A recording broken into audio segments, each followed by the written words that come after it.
Hello, cupbearer! So, ito na po yung ating mga organic soap. Ito yung nilagay ko ng diretso doon sa mesh. Ito naman po yung nakalagay pa rin doon sa kanyang plastic na ang pinaka-cover na lang niya is yung kanyang mesh. Kasi babasain din naman yan. So, pwede pong mag-request ng mesh kung gusto po ninyo. Ito po ay gagamitin para sa wedding package. So, madami-dami tayong ngayon, mesh. Kasi nga, may mga orders din also. So, syempre, kailangan natin ng income kasi lumalaki na yung mga pangangailangan at marami tayong mga pangarap. That's why the Lord will provide, He always provide for us. At ayan, nakita nyo, ang dami niyan. So, pwede po ito sa wedding, birthday, christening, at mga pang-giveaways. Ito yung regular size po natin na flower soap. Yung sample soap naman po, yung nakikita po ninyo na maliit. All unscented dahil po synthetic yung ibang perfume, di ba? Pero pwede naman po kayong magpalagay kung gusto niyo. Of course, additional din yun, Pero lahat ng ingredients natin is botanical extract and natural po. Hindi po tayo maglalagay ng mga synthetic na scent. Kaya medyo mataas lang talaga yung presyo. Pero lahat yan sigurado na galing po sa garden. Pero ako, suggestion ko, since organic and natural naman at gusto mag-skin detox ng patient o kaya ng mga tao, wag na po natin lagyan ng ng synthetic na amoy.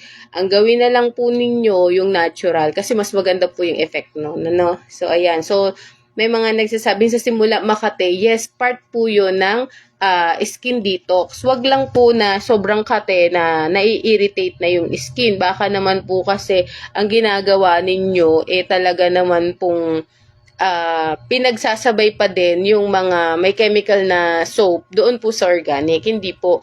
Kung mag-i-skin detox po, puro natural and organic soap lang po talaga, So, yun po.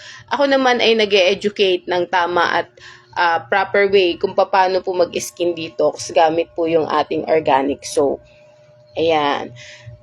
Yan po, So, pwede natin siyang ilagay ng direct, pero sa nakikita ko, mas maganda pa rin yung merong plastic para yung inyo ng mga bisita sa wedding, sa christening, sa birthday, yung nagtatanggal. Because itong mesh na to, yan po ay nababasa naman, so nahuhugasan siya. At the same time, pwede nyo din siyang parang laba-laba na something, di ba? So, ayun. So, marami tayong klase niyan. Pero sinample ko lang yung naka-plastic pa sa hindi. Meron din also na ganito. Ngayon, meron kasamang ganito. Yung aking promo. Pero, kapag binili siya, ito lang talaga. Sinamahan ko lang ng ganito. Kung marami yung order, like 100 pieces, 200 pieces, yun po, So, may price list naman po tayo dyan. So, again, skin detox, all natural, unscented. Kung meron man kayo dyan na naaamoy na parang sweet, na parang prutas, yan ay dahil ito po ay basil. At the same time, yung mulberry.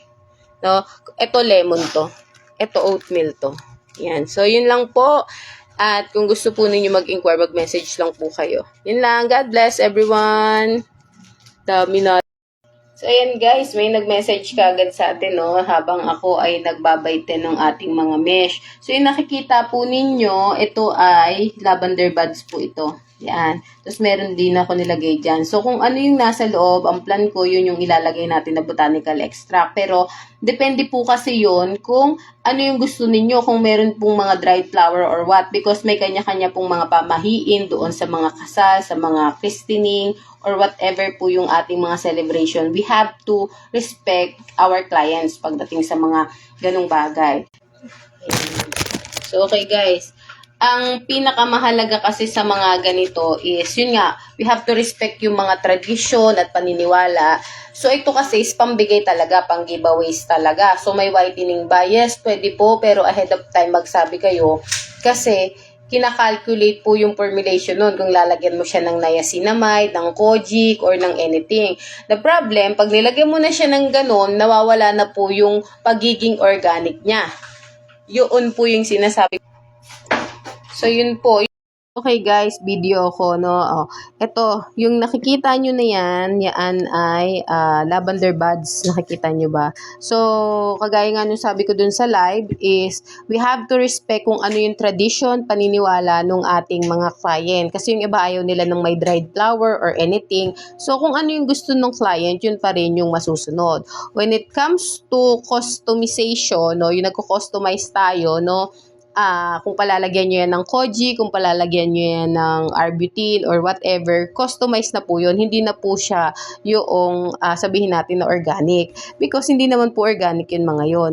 Meron po, ang kaibahan lang yan sa pagganda ng balat at pagputi ng balat, una sa lahat is kung paano mo talaga inaalagaan yung sarili mo. Because kahit anong product yung gamitin mo, kung hindi ka naman nagsa-sunblock at hindi ka rin naman treatment from time to time ng kailangan ng skin mo, hindi rin po talaga ganun kaganda. Because yung soap po ay panglinis po yan ng ating mga balat, ng ating mga katawan. At ang nakakatulong po talaga dyan is dinidetox yung skin from dun sa mga chemical na meron na sa mga unang soap na nagamit ninyo. So, nakakaputi ba? Nakaka-bloom because nagiging healthy yung skin. So, kung carrot yung soap natin, yun ay merong vitamins, 'di ba? Na nakakatulong din sa balat. Pero hindi kasing bilis yung effect no nung mga nabibili sa labas. Bakit? Kasi natural. So, again, simple lang po 'yan. Katulad po sa pagtatanim. Meron pong season na talagang i-cultivate din po yung ating season, no? So, hindi yan basta gumamit ganyan. Yung iba pa nga po ang sinasabi sa akin, nung una makati gamitin. Kasi nga, part yun ng skin detoxification. Pero, nung pagkatapos namin ng isang linggo, okay na, gumanda na, lumambot na yung skin ko, especially dun sa may mga melasma po, ganyan yung sinasabi nila sa akin. Pero kasi hindi kasi ako yung ma-post ng conversation because kasama pa din po yun dun sa Data Privacy Act. Not unless po sasabihin ni client, o sige, pwede mo siyang i-post. Pero most of the time, 7 years na po akong gumagawa ng sabon. So, marami na rin po tayong mga nabibigyan. At, syempre sa Brigada Eskwela po, dahil nga po ibibigay natin to sa school, gagawa po tayo, nanggaling din po sa school. No? So, yun po. Pero yung sa school po, more on antibacteria para nga po dun sa mga estudyante. So, again po hindi po siya ganun kabilis.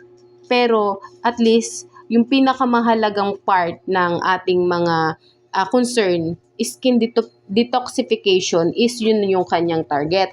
Tapos, ito yung aking mga pasobra para sa aming mag-ina. Ayan po. Nakikita nyo ba? Mga basil flower yan eh. Tapos yung parang mga maliliit-liit na parang scrub, yan po yung maliliit na mulberry. Ayan, kitang-kita dun sa gilid. So, as in, natural, yung kulay blue na yan is the blue ternate.